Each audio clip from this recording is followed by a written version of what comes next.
É sobre o fim do mundo? É sobre o mundo viking? Não totalmente. São conflitos, decisões, tragédias e resultados que têm habitado o nosso mundo penal e processo penal. E quem conta? Dois integrantes dessa angústia diária.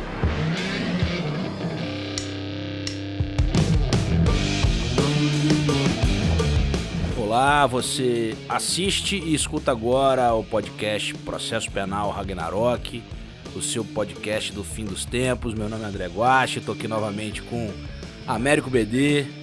Dá seu alô aí pra galera, BD. Saudações bicolores e rubro-negras, estamos aqui de volta, graças a Deus. Nas férias, estamos aqui gravando. A gente aqui vai até fazer um pedido de desculpas, né, pros nossos ouvintes, pros nossos telespectadores, porque a gente ficou um tempo sem gravar, mas não foi por contratempos mesmo, né? BD pegou Covid. Graças a Deus estamos inteiros. Graças a Deus deu tudo certo, né, BD? Foi o primeiro Covid, BD? Foi o primeiro. Espero que o último. Eu ainda tô passando tá ileso invicto, nessa. Tô invicto. Se eu peguei, meus testes todos deram negativo até agora. Semana passada, inclusive, eu fiz 2. O colega lá que divide apartamento com a gente lá em Colatina pegou Covid e a gente se preocupou, eu e o outro colega fizemos 2 testes lá, testes rápidos. Sim. E deu tudo certo, né? Pelo menos eu não tive sintomas e até agora tem dado negativo. Vamos ver até quanto tempo, até quando eu vou durar. Pois é, pessoal, então a gente ficou esse tempinho aí, quase um mês sem gravar, né? A gente normalmente grava de 15 em 15 dias para manter as postagens de 15 em 15 dias. Muita coisa aconteceu aí nesse período, né? A gente sempre gosta de tentar alinhar o nosso podcast com alguma atualidade, né? E o tema que a gente escolheu para falar hoje, e na verdade hoje e provavelmente mais 1, 2 ou 3 episódios aí do nosso podcast, vai ser sobre prova penal, né? É um tema que muita gente já tinha me pedido, realmente, para que a gente desse uma conversada sobre isso. É um tema legal, um tema bacana, um tema que, mais uma vez, e aí, assim como todos os outros que a gente veio falando até agora, sofreu alterações com o pacote anticrime, então teve repercussão interessante. A gente tem aqui como diz o Matuto, um plus a mais, porque essa matéria foi tema da tese de doutorado do Américo BD, né, com relação ao direito à intimidade e a questão probatória. Então, assim, se BD já enriquece o nosso podcast assim absurdamente, com o tema de prova vai ser melhor ainda, né? A gente já conversou, nós já falamos sobre estándares probatórios, então a gente já entrou no tema um pouquinho, mas a gente quer fazer aqui, assim como a gente fez com o podcast do Tribunal do Júri. A gente quer falar efetivamente, tentar não esgotar o tema, mas tentar falar muita coisa sobre prova penal. Eu tenho certeza que vocês vão gostar, não, BD? Perfeito, teoria e prática, né? As questões teóricas mais importantes e falar também questões práticas do dia a dia. Eu acho que é bacana. Tem até algumas perguntas, eu lancei lá no Instagram, e lembrando, né, @guache _André, @guache_André, e BD Júnior. Eu sempre confundo no Twitter. No Twitter tem o Papão, né? É o Papão do Paysandu, né? Lá no Instagram. Mas se colocar Américo BD Júnior, não vai ter outro. Tem outro. Tem outro, né? não. Só vai ter o BD meu, vocês vão encontrar fácil. André Guache, eu sei que tem uns 2 ou 3 aí perambulando por aí. Tem um médico no Rio chamado André Guache. Uma vez eu pesquisei e aparece eu e ele. Mas é só diferenciar aí. Um é médico, outro é juiz. Verdade. E aí vocês conseguem diferenciar. Mas eu abri lá uma caixinha de perguntas. Falei para o pessoal que a gente ia gravar justamente sobre prova penal e mandaram várias perguntas. Eu vou tentar ir respondendo aqui de acordo com o nosso roteirinho do tema. Mas vou deixar primeiro para o BD aqui fazer uma introdução, já que é o nosso expert aqui em prova penal. Não, longe de ser expert, mas te confesso que é um dos temas que eu mais gosto, né? Um tema que eu procuro ler sempre e sou apaixonado por esse tema. Então, iniciando, gente, antes de falar de processo penal propriamente, eu acho muito importante hoje fixar a ideia de que existe um direito constitucional de produção de provas, seja no âmbito penal, civil ou trabalhista. Quando eu falo em direito constitucional à produção de provas, no que tange à defesa, isso é clara e facilmente identificado como uma decorrência da ampla defesa. Não adianta eu falar que você tem ampla defesa se você não tem condições de produzir provas que justifiquem a sua defesa. Então, esse direito constitucional à produção de provas, muitos identificam no plano da defesa como um consectário da ampla defesa. E no plano da acusação, isso é muito importante, porque você não pode falar em cerceamento ao direito de defesa por indeferir uma prova da acusação. Mas na acusação se fala que decorre do direito de ação. Não adianta eu falar que o Estado tem o direito de ação, o Ministério Público, ou no cível a parte tem o direito de ação, ou numa ação penal privada o ofendido tem direito de ação, se você não garantir materialmente depois, por mais que exista evidentemente uma autonomia entre aquelas várias fases do direito de ação, Sim. entre o direito de ação e o direito material, mas você precisa garantir que, de fato, a parte tenha direito de produção de provas. Então, a primeira regra, a primeira coisa importante é situar essa existência. Hoje se reconhece que há um direito fundamental à produção de prova, como um direito fundamental. Isto não significa, e aí vai ser um outro ponto importante, que você pode produzir de qualquer forma qualquer coisa. Uma coisa é o direito material, outra coisa é o procedimento exigido para produção dessa prova. Pronto, nós vamos ter que ver isso, nós vamos ter que verificar que algumas provas precisam observar alguns procedimentos, alguns requisitos. Nós vamos aprofundar depois provas nominadas, provas inominadas, mas é importante só deixar esse primeiro ponto. Tanto a acusação quanto a defesa têm direito constitucional de produção de provas. Em relação ao juiz, tem muitas correntes, depois a gente vai debater o papel do juiz na produção de provas, o que isso viola o sistema acusatório, o que não viola, isso é uma outra discussão. Mas as partes têm... Que rende já um bocado, né? Exato. As partes têm esse direito, mas isso não significa também, nós vamos ver depois... agora está positivado, mas antes a jurisprudência já falava, provas impertinentes, provas irrelevantes. Esse tipo de produção não deve ser aceito, né? Uhum. Só para ilustrar o que o BD está falando, a questão constitucional, ela regula o direito material à prova, né, o direito fundamental, à prova. E você tem no Código de Processo Penal aqui pelo menos 10 meios de prova distintos, né?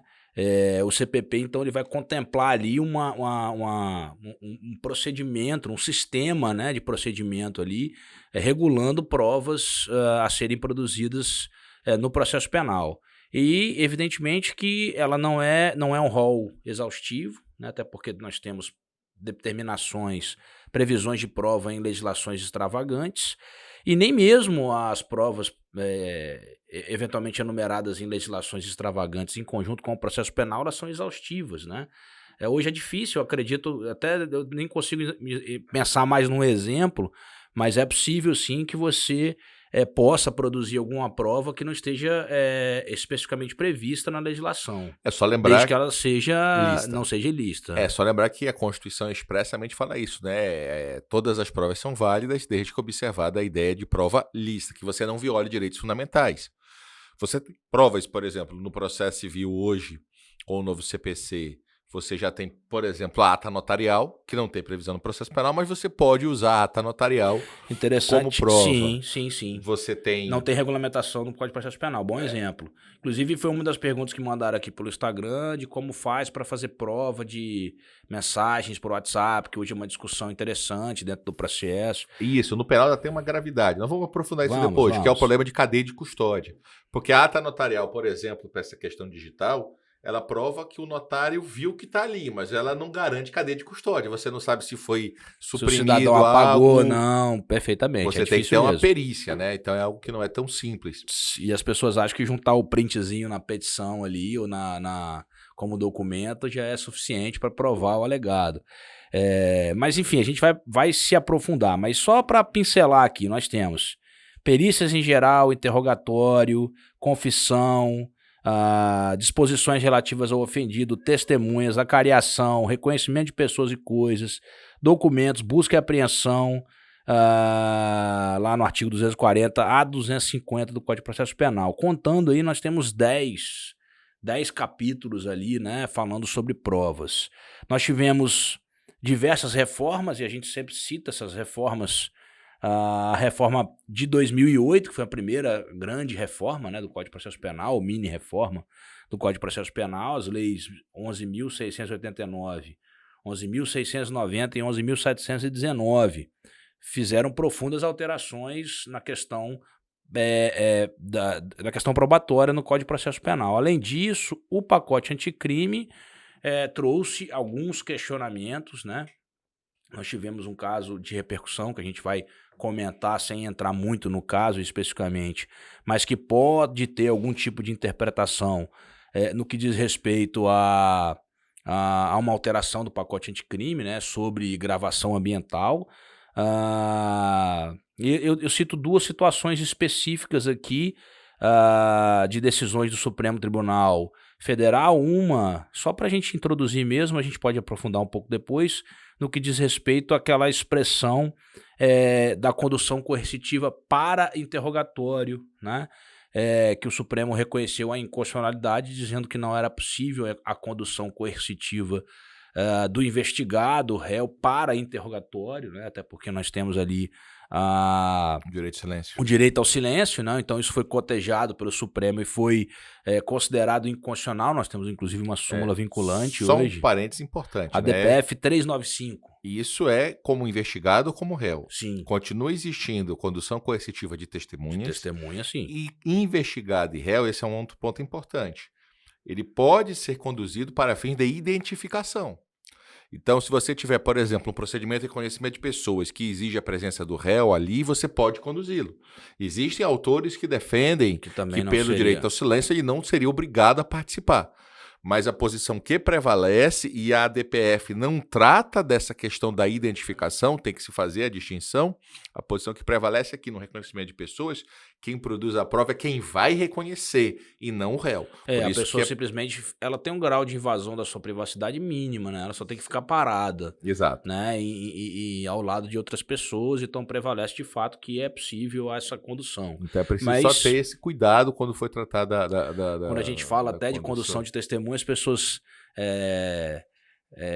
a expressão que o código utilizava antigamente era debaixo de vara, né? Por conta de uma questão histórica, né? Que o oficial, de fato, iria buscar debaixo de vara aquela testemunha faltante. Que era para a cidade inteira saber que a testemunha desrespeitou e que faltou. Desrespeitou então, o juiz, isso constrangimento. Mesmo. E o segundo ponto que eu acho que eu queria só ressaltar de início aqui para a gente introduzir também é a questão das alegações finais no caso de colaboração premiada, que tem a ver com a questão da gestão da prova também. Os réus colaboradores e réus não colaboradores. Os réus não colaboradores têm direito de apresentar as alegações finais após os réus colaboradores, né? Então, isso é uma questão importante. Foi decidido no habeas corpus 166.373 ali do Supremo. O Supremo deu essa decisão falando das alegações finais, que havia um debate muito interessante, né? Antes não havia decisão jurisprudencial sobre... E hoje está positivado. Pronto, e em tese a pessoa se defende dos fatos, não das alegações finais, mas hoje está positivado, só que hoje o pacote anticrime foi além, porque a decisão do Supremo era só em alegações finais, e o pacote anticrime fala que em qualquer momento do processo, o réu colaborador vai falar... O não colaborador vai falar por último. Aí tanto faz a hora, só deixa claro... Ou o réu colaborador, fala primeiro e que o outro fala depois. Aquele que foi terá que falar depois. Então o interrogatório, não é só nas alegações finais. Hoje o interrogatório necessariamente começa pelo réu que foi colaborador. O réu que foi delatado tem o direito de ouvir aquilo para só depois. Existem autores, o Auri tem um artigo publicado no Conju que já quer e além desse texto para dizer que, por exemplo, na oitiva da testemunha, ele defende que... A testemunha rolada pelo réu colaborador... Teria que ser ouvida necessariamente... Após a do MP, depois... Isso. Mas aí a gente precisa ter cuidado. Ele está tratando como se fosse um assistente de acusação, quase. Pronto, e não é. E a gente não pode esquecer que o colaborador, ele vai ser... Vai se defender também. Vai se defender também. Ele ainda vai responder a uma ação, pode ser condenado, então ele precisa ter também direitos de réu e não ser tratado como... Pois é, quando a gente falou de colaboração premiada, a gente falou muito sobre a eficiência na colaboração e a possibilidade do juiz valorar isso na hora de sentenciar. Então, ele tem direito de fazer a produção probatória para, por exemplo, comprovar que a sua delação premiada foi eficiente, a ponto dele receber toda a benesse que foi homologada anteriormente, né? Os 2/3, vamos dizer assim, de redução de pena ou qualquer outra coisa. Então, ele não perde a condição de réu.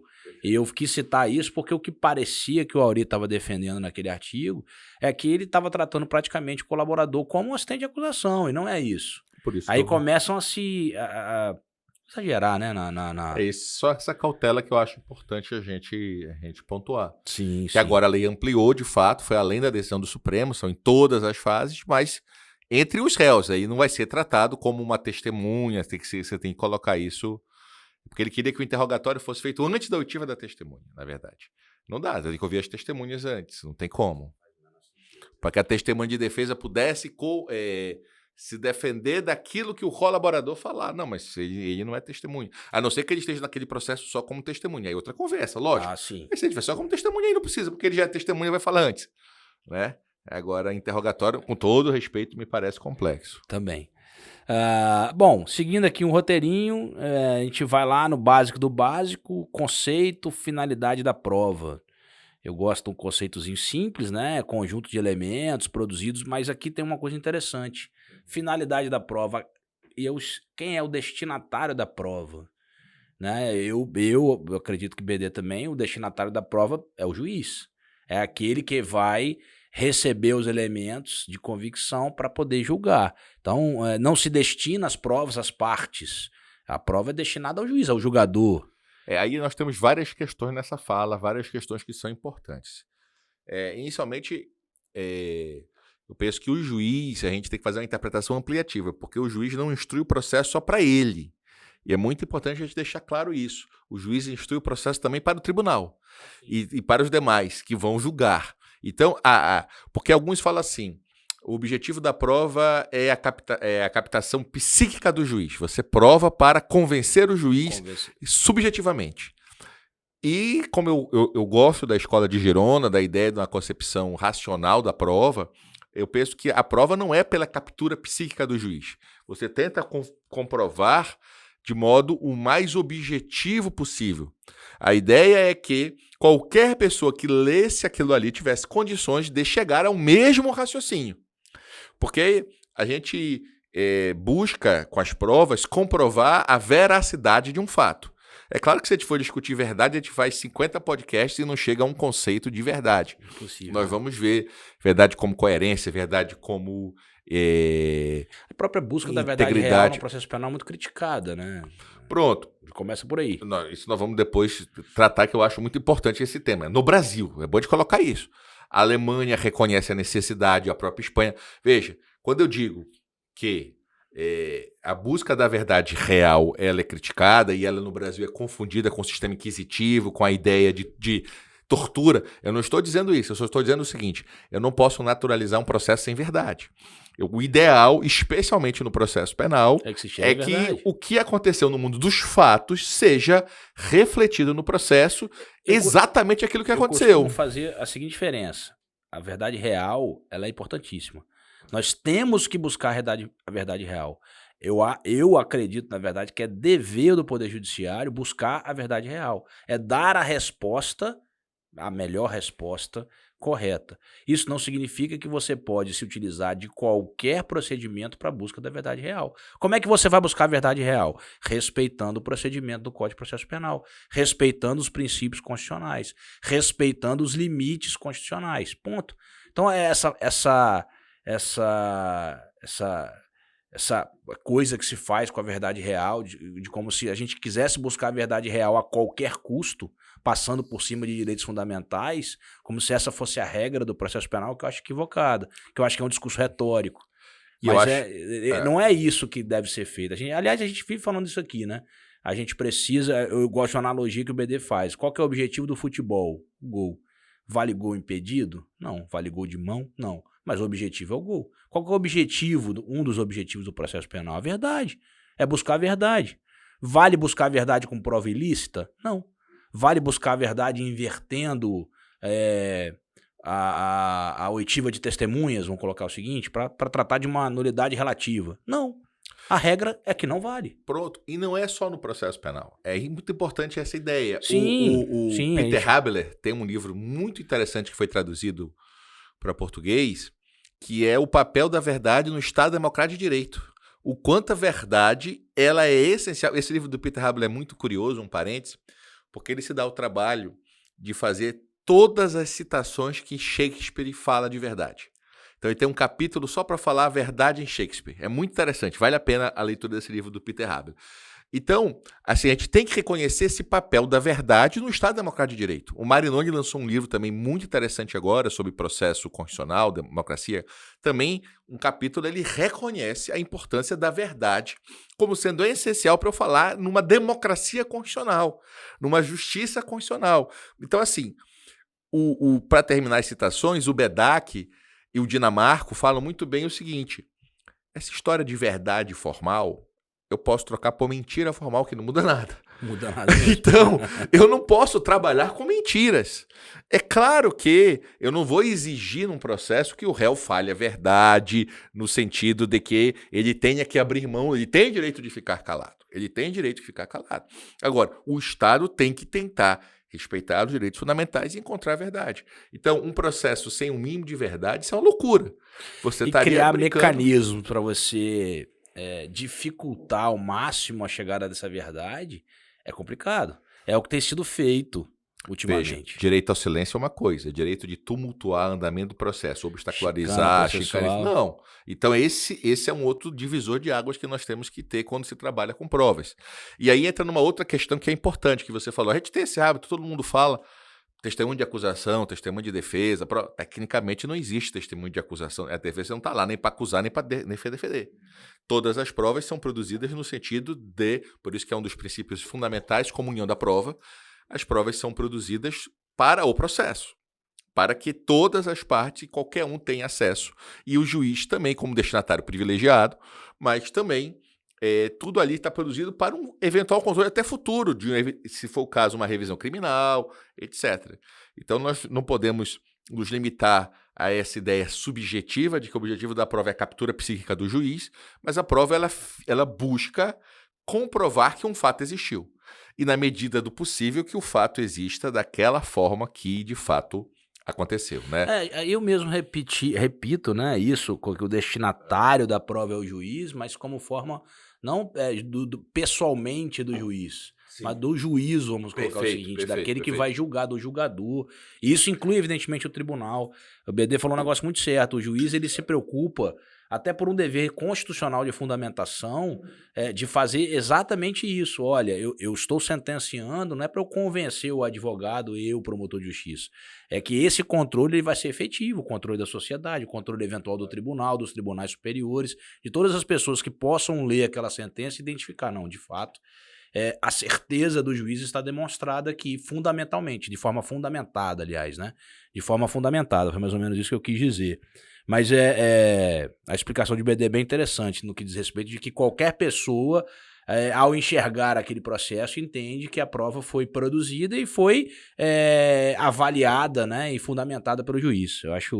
Achei interessante essa... É porque a gente precisa cada vez mais, nós vamos ter toda uma discussão sobre o papel da ciência no processo, a epistemologia. Então, assim, as questões não são meramente jurídicas. Quando a gente discute prova, muitas vezes, e eu digo assim para os meus alunos, uma das paixões de muitas pessoas que querem fazer direito é porque vê aquelas séries americanas, quando vê CSI, e você vê essa parte de prova, porque você encontra a verdade, você viu que aquilo ali provou que foi aquela pessoa e que praticou o fato, aquela reação química, enfim, você tem... Então... o direito tem que reconhecer também seus limites, né?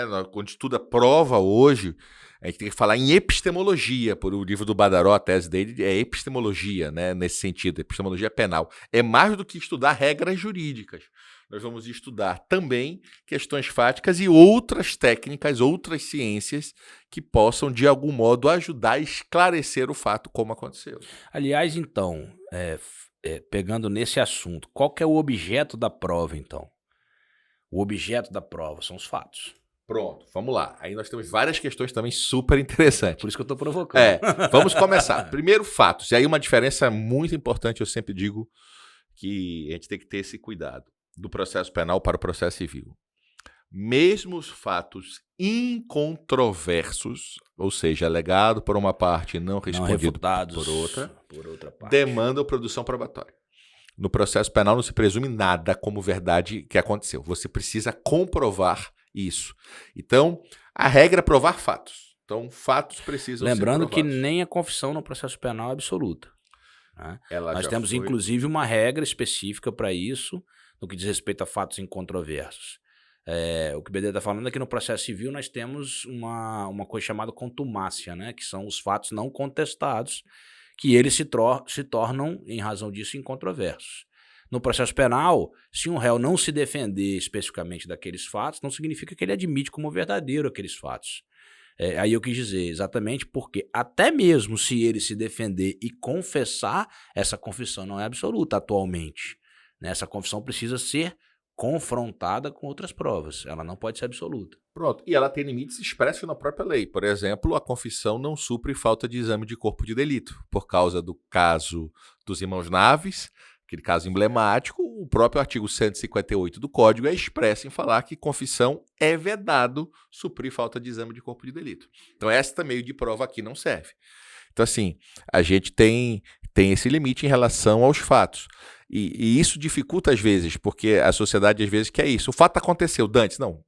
Uma coisa é como o fato aconteceu, outra coisa é como o fato chega nos autos.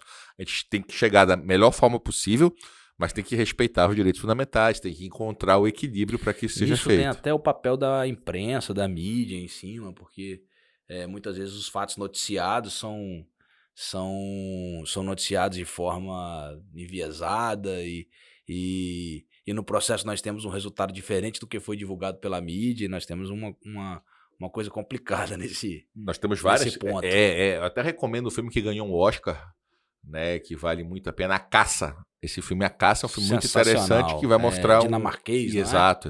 Eu assisti. Vale a pena ver sobre esse tema, né? Eu acho que é muito interessante. A história do filme é um professor acusado de abuso sexual de uma aluna. Exato. E assistem um filme, né? Porque justamente essa questão...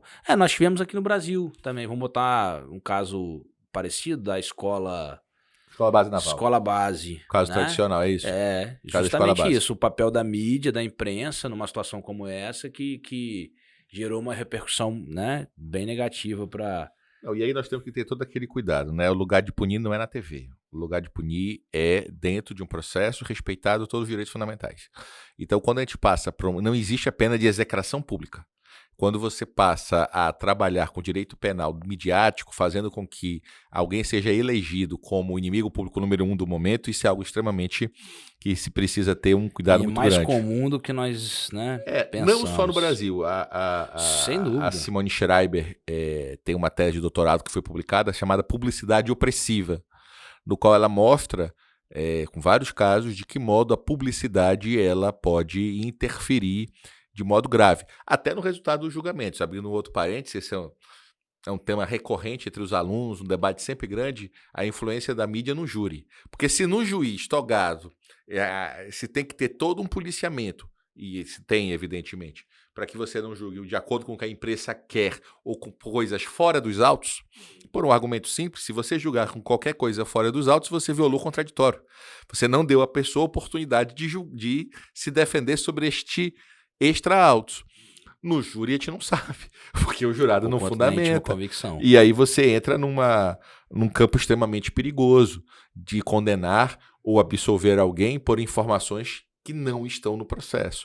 Como controlar isso é um grande desafio. Né, o Geraldo Prado chega a defender, inclusive, a possibilidade de suspender o processo por um tempo. Né, deixa para ver se sai da mídia, para que as pessoas esqueçam aquela situação e que aquilo ali possa minimizar o risco. Nós falamos um pouco sobre isso quando também comentamos um artigo do Vladimir Aras, que ele fala sobre o direito de renunciar ao tribunal do júri em razão da exposição midiática. Exato. Né? Nós temos aí 2 casos famosos no Brasil, que foi da Suzane von Richthofen e dos irmãos Caravinhos e do casal Nardoni, né, que tivemos evidentemente que não estou aqui questionando a necessidade da condenação, né, a justiça que foi feita no caso concreto, mas o fato de ter sido explorado pela mídia, né, por muitos e muitos meses, e que efetivamente a gente não pode negar que isso pode ter tido uma influência muito grande nos jurados, sim. E só lembrando que essa questão da publicidade não é só no julgamento. E não é só, isso fica depois também, né? Na Alemanha tem o famoso caso Lebar, de direitos humanos, que é a discussão de que muito tempo depois, quando o cara estava saindo de cumprir a pena, é feito um vídeo, uma reportagem lembrando o crime.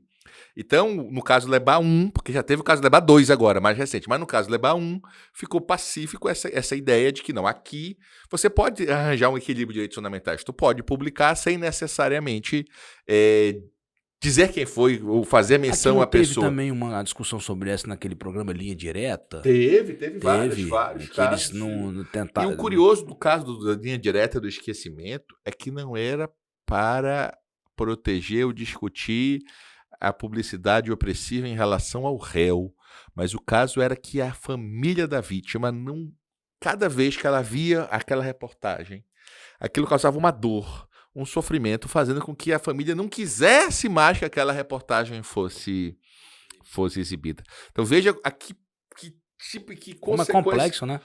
Porque a gente esquece de que são vidas, o direito penal, você não atinge só a vítima, toda a família da vítima é envolvida. Também você não atinge só o réu. A família do réu também tem consequências. Então essa necessidade de procurar equilibrar e encontrar respeito a direitos fundamentais de todos que é o nosso desafio. Né? A gente sempre tenta. Por isso que eu digo que é extremamente equivocado e reducionista daquelas divisões. Você é punitivista, você é garantista, você... Agora teve uma assustadora que saiu, né? O cara colocou legalista versus garantista. Cara, quem propõe uma classificação dessa nunca leu garantismo. Nunca leu garantismo, porque você dividir alguém é ser legalista ou garantista... Isso, eu tô cada vez menos querendo ler esse tipo de reportagem. Não, é aquela brincadeira que eu faço lá, né, André? Eu digo que Kelsen e Ferraioli disputam hoje os mais lidos. Exatamente. Todo mundo cita, mas não lê. Simplesmente não lê. Né? E o Ferraioli lançou agora, em 2022, um livro que vale a pena ser lido, que é A Constituição para a Terra. Só um parênteses de curiosidade, a gente já fez o episódio de garantismo. Mas o Ferraioli, nesse livro, por exemplo, ele muda a pena máxima dele de 10 para 20. Sem explicar também. Não, ele só colocou lá que agora... Fico esperando essa explicação. Pronto. Porque ele tem um adendo com a Constituição, projeto de Constituição Mundial, né? E aí coloca lá como as penas máximas 20 anos. Então, pelo menos, ele já dobrou, né? Mas é 20 anos no fechado? 20 anos ali cumprindo? Ele não entra nesse detalhe. O projeto constitucional só coloca como um teto. Brasil. Ele coloca só como um teto. Olha, o direito máximo. Mas o que eu acho... interessante é porque no Brasil às vezes é confundido, porque o Ferraioli é abolicionista. Ele próprio dobrou agora de 10 para 20 essa questão. E ele cria uma figura nova nesse livro, uma tentativa de punir alguns casos interessantes, até de corrupção mundial, enfim. Mas isso é uma outra questão. Pois é, então, o objeto da prova são os fatos, com todas essas considerações que nós falamos, e temos aquelas situações em que não são necessários comprovar. Fatos axiomáticos, notórios, presunções legais e fatos inúteis. Eu não preciso provar que Paysandu é bom. Esse tipo de fato que é notório, que é axiomático, todo mundo sabe, né? Isso aí não tem... Eu ia falar do Botafogo, mas eu tô triste. Porque a gente começou bem o campeonato, eu falei que nós estávamos em quarto aqui, agora me dá... uma derrota atrás da outra. Tenhamos fé que vai ter reação. Tenho muita fé, calma. Por exemplo, eu não preciso provar aqui em Vitória que teve um engarrafamento na terceira ponte 6h30 da tarde. É um fato notório que a terceira ponte 18h30 está engarrafada, se você for. Então, é um exemplo. Provar que Vitória tem praia, apesar de poluída. Prova da putrefação de cadáver. A gente dá esses exemplos em sala de aula. Exato. Fatos notórios, por exemplo, a condição de presidente da República, a condição de governador do estado. Sim. Não tem necessidade de você comprovar. Presunções legais também, inimputabilidade é uma delas. Se o réu é menor de 18 anos, você não tem que discutir se ele tinha condições de compreender o caráter ilícito daquele fato, se ele era inimputável. né? Isso no Brasil, né? No Brasil, é importante, estou falando do Brasil. Porque assim, alguns estados americanos adotam um modelo que eu acho bem interessante de Ele vai imputabilidade. ser julgado ou não como adulto, né? Você fixa uma idade mínima bem baixa, 12 anos normalmente, e a partir dali é o seguinte, caso a caso, com uma perícia, para saber se naquele caso concreto a pessoa tinha capacidade de querer entender. É claro que você tem que controlar a perícia, que você tem uma série de circunstâncias, mas é bem interessante esse tipo de análise no que tange a melhor forma de garantir o que é a imputabilidade. Porque essa presunção legal é uma presunção com uma extrema falibilidade no mundo da vida, né? Falar que hoje uma pessoa de 16 anos não sabe o que é um roubo, o que é um estupro, o que é um homicídio é algo bastante complicado. Eu acho que complicado. nem quando o Código Penal foi editado havia essa possibilidade. Foi opção. Foi uma opção. Uma opção constitucional também. O artigo 228, né? Alguns falam até que é cláusula pétrea. Eu acho um exagero, mas... Você acha? Você acha que é pétreo? Eu tendo a reconhecer que sim. Entendi. Eu tendo a reconhecer que sim. E eu me recordo das anotações dos anais da Constituição em que se discutiu isso. E alguns que eram contrário à inserção da menoridade penal na Constituição, justamente em razão da possibilidade de se transformar em cláusula pétrea. Então, assim, eu precisava estudar um pouco mais, mas eu sei que muitos afirmam que a alteração não ofenderia o núcleo da proteção constitucional, que você poderia variar a idade, mas e aí? Eu poderia colocar, então, que a maioridade seria 8 anos de idade? Se a gente não pode, entendeu? Na minha opinião, o legislador constitucional não deveria ter colocado uma idade, ou então deveria ter sido um pouco mais razoável. Mas na medida que ele colocou uma idade, eu acho complicado você mexer na idade agora. Porque senão você abre para isso. Eu tenho uma... E aí, qual que seria? Eu tenho uma dificuldade grande, cara, quando se fala em cláusula pétrea.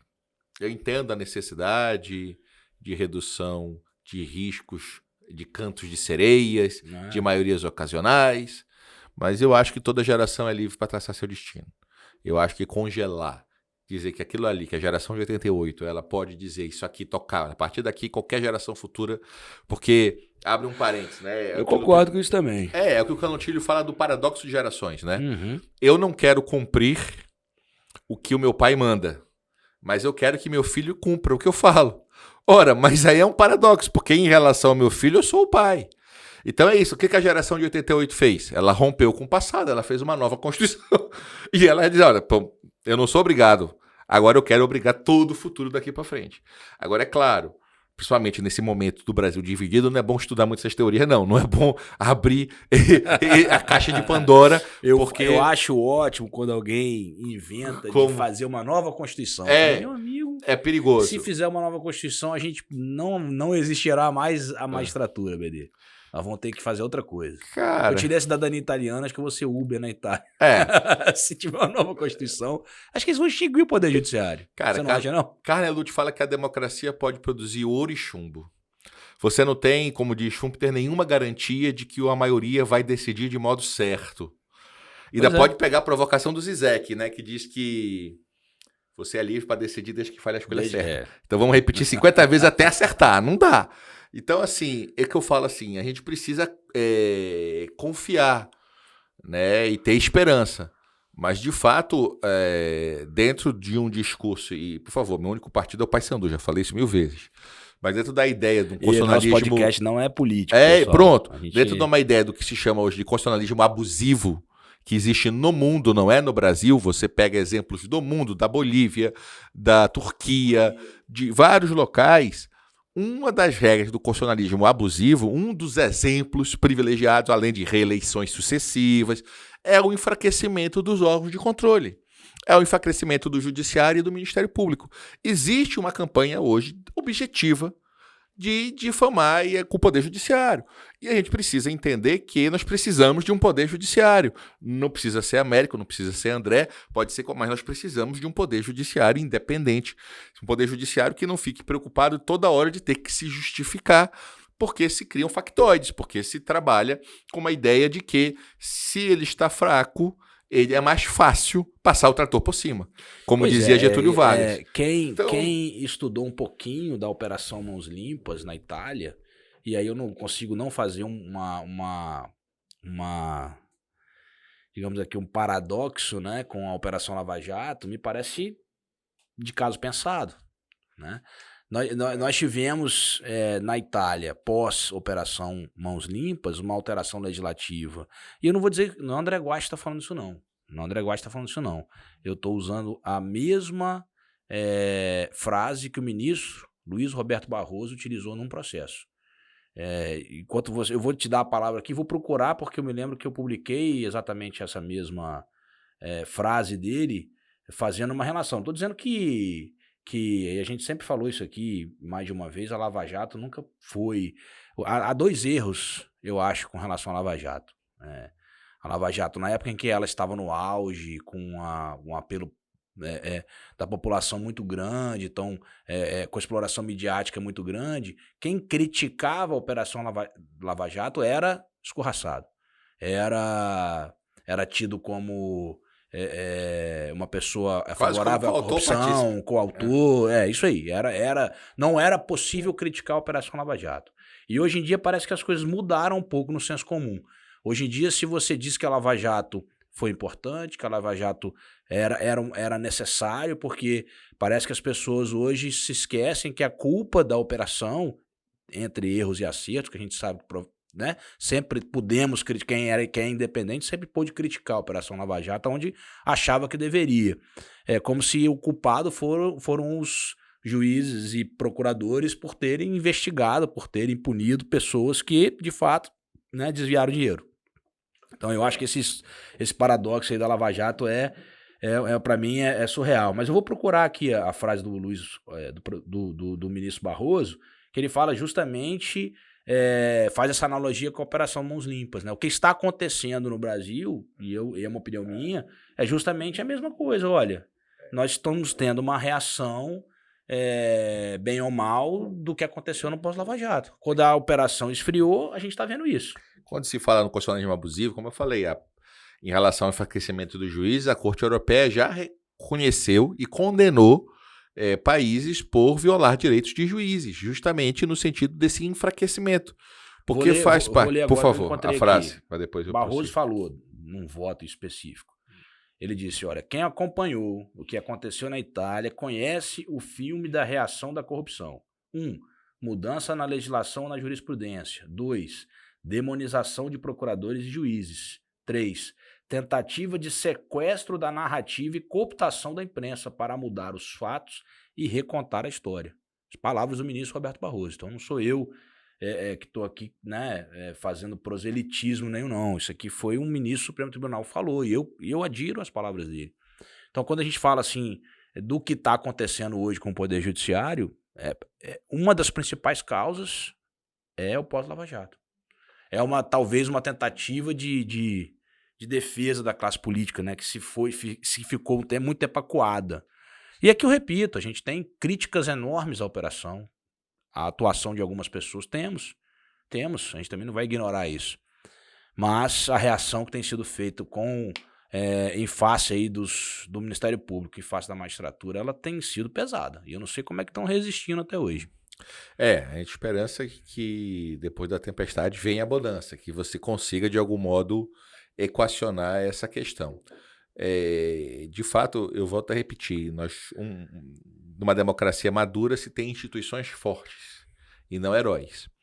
Então o Ministério Público e a magistratura elas são instituições muito maiores do que os seus membros. Sem dúvida. Não importa quem esteja momentaneamente sendo o juiz ou o promotor. Até porque as pessoas estão juízes, não são juízes. Exato. Estão promotores, procuradores, não são.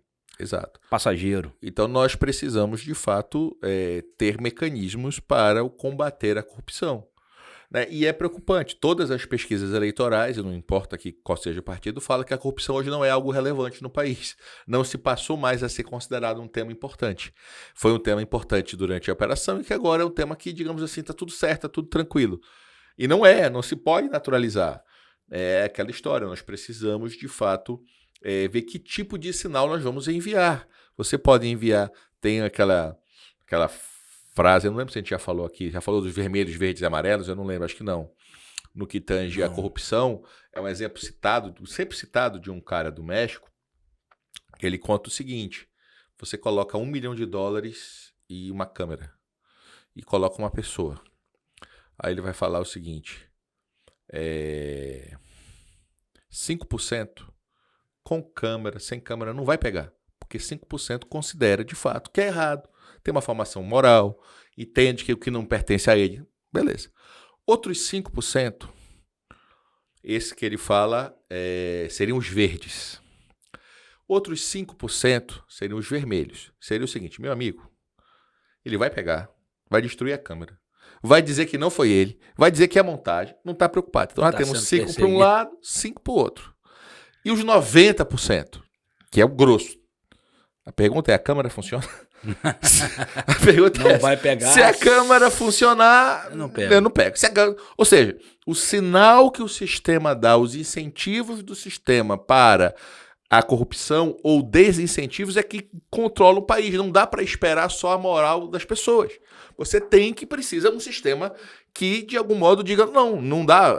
Esse se chama de amarelo, entre verde, vermelho e amarelo. Então, o grosso das pessoas, a gente precisa, de fato, que o sistema diga, meu amigo, você fez parabéns, você vai ser preso, você vai sofrer sanções por causa disso. Você não pode naturalizar. Então, essa é a preocupação. Né? Levar mais a sério becaria, né? Sim. Sim, ué. Você me lembrou agora de um documentário que o Dauri passou pra gente uma vez sobre a Islândia. Você já assistiu esse documentário? Esse não, já? Não. Cara, eu preciso ver, só a Islândia localizar. Na Copa. Eu gostava. A Islândia na Copa foi legal. Mas foi mesmo. Mas eles fizeram... tem um documentário muito interessante sobre uma revolução, digamos assim, né?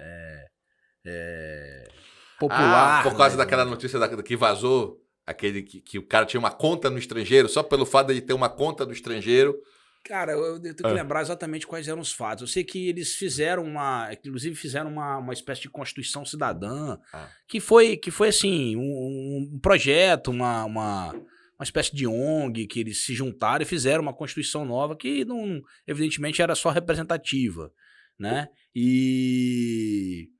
Só que eles fizeram um movimento político justamente para que houvesse uma mudança, né, de pensamento político. Então, eles conseguiram mudaram, digamos assim, algumas coisas na legislação, fizeram um movimento de oposição ao governo da época e conseguiram eleger um novo governo, né? Por exemplo, eles faziam críticas assim, olha, se um banco quebra, o governo acaba subsidiando esse banco, né? Ou seja, uma pequena empresa não tem a mesma chance que o banco, que é uma das coisas que discutiam. Entendi. Só que depois essas pessoas que chegaram ao poder continuaram fazendo as mesmas coisas que as outras pessoas faziam, que aqueles que eram de oposição. Então, o documentário meio que chega a uma conclusão assim, olha, o problema é o sistema eleitoral, o sistema político.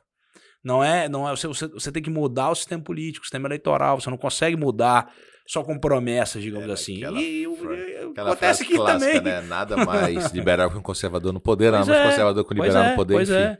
Eu pensava que era o Panama Papers, eu até olhei aqui e lembrei. O Panama Papers, a Islândia, porque o cara simplesmente renunciou, porque ele tinha uma conta no estrangeiro não divulgada. Não, a percepção da moral pública em outros países é completamente diferente do Brasil. Aqui no Brasil o cidadão é pego com dinheiro escondido e continua político, ministro, deputado. A moral política brasileira, infelizmente, ela é diferente. Sim. Ela é diferente. O brasileiro tem a memória curta, né, pra tudo, então é um pouco diferente mesmo. Mas eu vou procurar esse documentário, BD, eu vou só ir passando aqui pra frente. A gente tá como é que tá nosso tempo aí? Faltam 10 minutos pra esse episódio. Eu ia falar sobre classificação de provas, daqui a pouco só a gente vai detalhe antes, no sistema. É muito raro, mas pode acontecer de você ter que provar matéria de direito.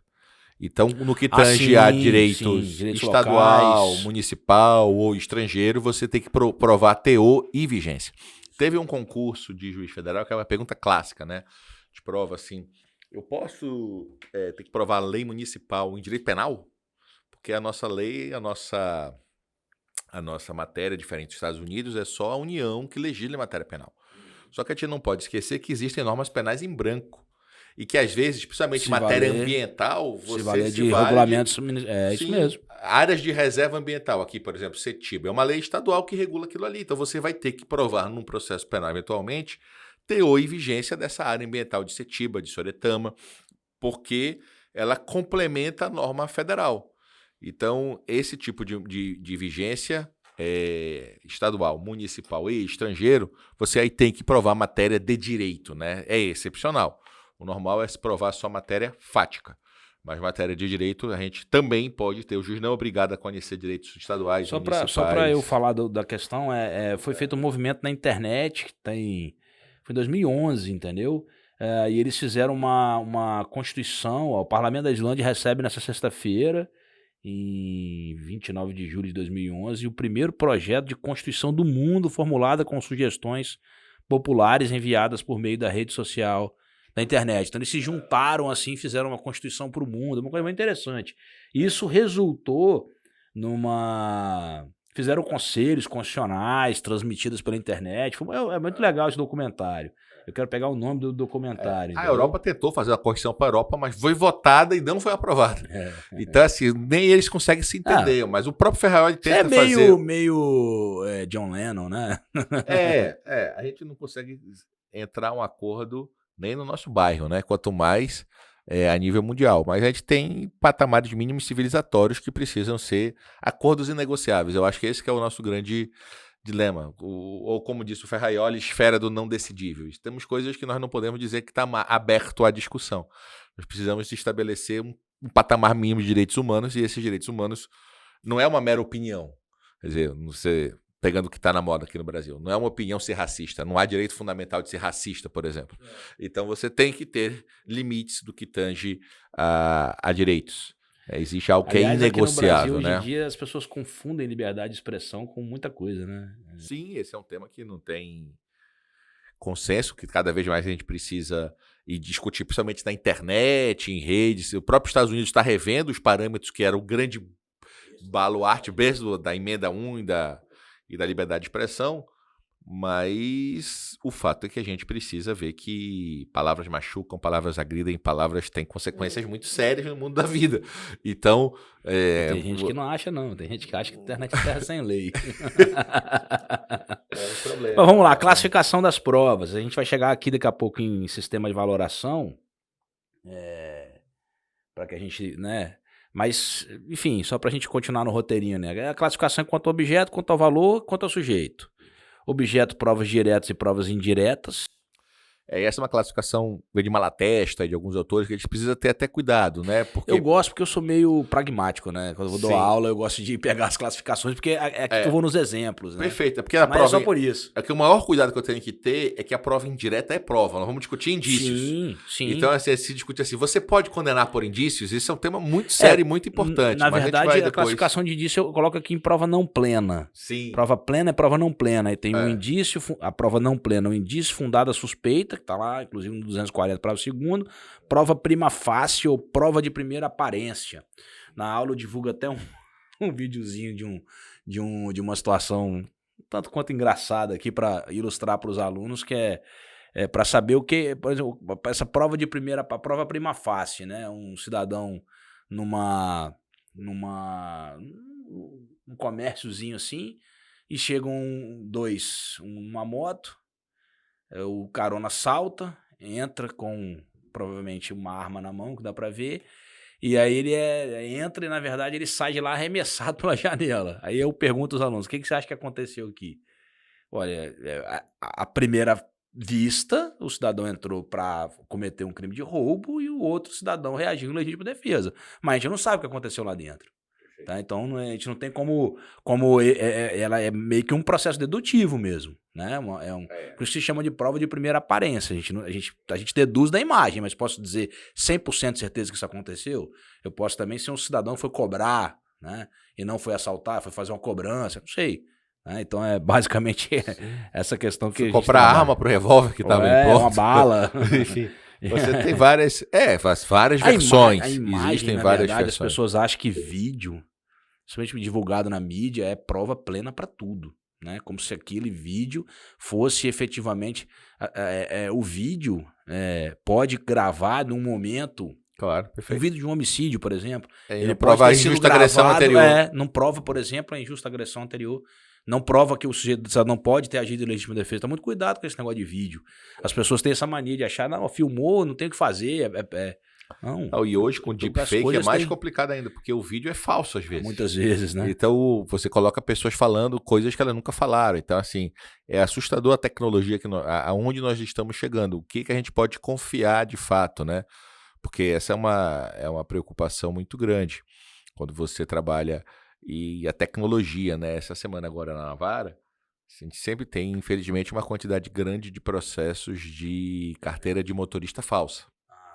Carteira de motorista falsa. Só lembrando a pegadinha, né? É federal se for uma blitz da Polícia Rodoviária Federal. Se for uma blitz da PM, é Justiça Estadual. Mas foi a primeira vez que o cara falsificou a carteira digital. O cara simplesmente ele não falsificou e ele não foi preso. Simplesmente o cara mostrou o celular com a carteira digital falsa. Quer dizer, tu vê que a que ponto os falsários e a tecnologia avança e o crime avança junto. Essa é uma das grandes dificuldades que nós temos. Foi o primeiro caso que eu peguei de falsificação, não do documento físico, mas do documento digital. Para fins penais não tem diferença nenhuma, mas eu penso que o crime consome do mesmo modo.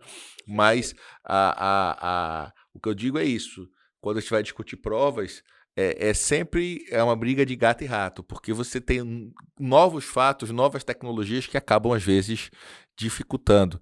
E você aí tem que ter todo o problema de cadeia de custódia, garantir a integridade de uma prova digital. Não é tão simples, não é tão simples. Princípios, então, de provas. Como nós estamos aí com o tempo, a gente começa a falar de princípios. Vamos começar. O primeiro, contraditório, que decorre, né, fundamental, decorre da Constituição. É aquela frase horrorosa. Ouça-se a parte contrária. Também. Mas é aquela frase, o que não está nos autos não está no mundo. É uma frase. Mas é porque, o que essa frase tem de relevante? O contraditório. Se eu julgo extra alto, eu violei o contraditório. Não importa a relevância daquela prova, eu tenho que trazê-la e viabilizar, ouvir as partes, oportunidade de manifestação para poder julgar. Então a grande preocupação do contraditório é isso, é que você não leve convicções ou argumentos para o julgamento que não esteja nos autos que permitam um contraditório efetivo, né? Essa é a grande preocupação. Princípio da comunhão, e eu faço uma pergunta. Bedi até falou mais cedo, né, que a prova não é a testemunha da acusação, a testemunha não é do juiz, a testemunha não é da defesa, testemunha de acusação, testemunha de defesa. É porque falar rolada dá problema, né? A galera sempre porque o termo que a gente usa é esse, foi a rolada. Foi a rolada, isso né? aí sempre dá confusão, mas vamos lá. Eu lembrei de uma piada agora, mas eu não vou contar, porque eu não sei. Não sei que horas que o pessoal vai assistir isso. No pode rádio, ser pode ter crianças, pode ter, né, pessoas, não vamos nos comprometer. Bom, lá o 401 do Código de Processo Penal fala lá no parágrafo 2º, a parte poderá desistir da inquirição de qualquer das testemunhas arroladas, viu? Expressão é técnica. Ressalvado o disposto no artigo 209. E aí, BD? Eu posso desistir, a parte contrária tem que concordar? Esse é um grande debate. Eu sempre me posiciono do seguinte modo nessa pergunta. Se você quer garantir que dependa de você, arrole também aquela testemunha. Porque às vezes as pessoas perguntam, a testemunha está rolada pela acusação e pela defesa? Sim, o que a defesa fez foi garantir que a desistência depende agora dela também, porque ela é uma testemunha não só rolada pela acusação. Por outro lado, eu já ouvi assim, doutor, não arrolei porque já tinha rolado. Não, mas aí que eu falo que é para garantir, para não ter corrente. Para garantir mesmo, o cara rola duplamente. Para situação prática. Então, né? Sempre você... promotores, procuradores e advogados, defensores. Arrolem. É isso. Que aí você evita essa discussão. Exato. De se a parte tem que concordar ou não. Exato. A lei não fala em concordância. A lei não exige a concordância. Ele ressalva o 209 que fala do juiz produzir a prova, né? Que já é um outro problema. Sim, não, porque é aquela coisa. O fato dos dois desistirem não impede o juiz de dizer, mas eu quero vir mesmo assim. Só isso. Olha, 90% das vezes a parte desiste, a parte contrária. Não, doutor, não arrolei não, mas houve como testemunho do juízo. É isso aí. Mas, não sei, ué. Eu quero ouvir, será? Eu preciso? Sim, pronto, mas exato. De fato é mais fácil as duas partes arrolarem. Mas eu, até por prática ali, toda vez que em audiência uma parte pede a desistência, eu consulto a parte contrária. Eu particularmente... Aí vai, concordo. Aí eu evito problema, evito discussão. Elas concordaram. Aí Pronto. a gente tem que diferenciar o que é do que deveria ser. para mim, o que deveria ser no nosso sistema? É aquela ideia. Tá, eu não quero desistir. Beleza. O que essa testemunha sabe? Por que Vamos lá. Porque assim, não é uma loteria. Se você mas sabe intuitivamente eu faço exatamente isso. Porque se eu achar que a testemunha é importante, eu vou ouvir como testemunha minha mesmo. Perfeito. Se eu achar que não é importante, eu vou dizer não, tá deferida a desistência e ponto. Mas a gente... Quando eu falo assim para escutar a parte contrária, eu digo o seguinte, não, mas não, ela é importante ser ouvida por quê? Quem rolou quer desistir para ela, não é importante. Mas por quê? Exato. É porque, assim, por exemplo, a rogatória, o código expressamente no 222A exige que ela se comprove a imprescindibilidade. Eu acho que esse é o grande ponto na ideia. Não está na lei, mas digo assim, beleza, ela é imprescindível mesmo, porque eu tenho que ver... Porque qual é o problema? A regra é que a audiência é una. Então eu vou audiar a audiência, para ouvir a pessoa tem que saber de fato qual é a relevância e a importância daquela testemunha que está faltando. O que ela de fato ali sabe. A audiência una, inclusive... Nós vamos ver. Testemunha é quem viu, ouviu, presenciou. Aqui no Brasil, coloca todo mundo como testemunha. Meu amigo, não. Testemunha é quem viu, ouviu e presenciou. Isso que é testemunha. Olha, quem trabalha no interior... no interior não, geral, né? Trabalha com homicídio decorrente de guerra de tráfico, por exemplo. O que mais você tem é policial prestando depoimento. Não, eu vi vários cidadãos falando exatamente isso, mas ninguém quis vir aqui. Cara, testemunho de ouvir dizer. Esse hashes witness, que é proibido nos Estados Unidos. Expressamente lá é proibido.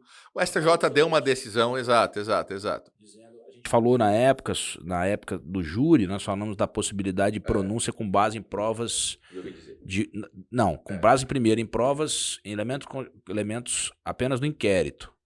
E aí o STJ tem uma posição firme, dizendo que, embora tenha uma discussão se pode ou não pode pronunciar com elementos do inquérito, se esses elementos forem de provas por ouvir dizer, isso viola frontalmente. Porque o problema de ouvir dizer, gente, é a ideia da fiabilidade da prova.